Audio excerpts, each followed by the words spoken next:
ఈరోజు మీ అందరికీ ముఖ్య గమనిక. ఎందుకంటే నిరుద్యోగులు మొత్తం కుప్పలు తెప్పలుగా పెరిగిపోతూ ఉన్నారు.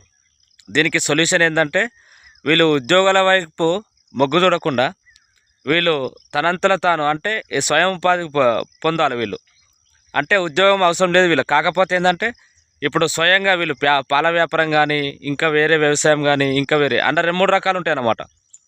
కొన్ని నష్టపోయేటివి ఉంటాయి, కొన్ని ఏమో లాభపడేటివి ఉంటాయి. కానీ మీరు చదువుకున్న నిరుద్యోగులు కాబట్టి మీరు ఏం చేయాలంటే సలహాలు సూచనలు తెలుసుకొని ఏదైనా మనము చేస్తే బాగుంటుంది అన్నమాట. ఇప్పుడు చాలామంది ఫుడ్ బిజినెస్ చేస్తారు. దాంతో కొందరు కోట్లు సంపాదించడానికి, లక్షలు సంపాదించడానికి అవకాశం ఉంది. అదేవిధంగా అప్పట్లెక్క లేదు. వ్యవసాయం అనేది ఇప్పుడు అంతా ఆటోమేటిక్ అయిందన్నమాట. వ్యవసాయం చేస్తే అలా చాలా లాభాలు ఉంటాయి అన్నమాట. ఈ వ్యవసాయం ఒకటి కాకుండా ఇప్పుడు మనకు నిరుద్యోగులు ఏంటంటే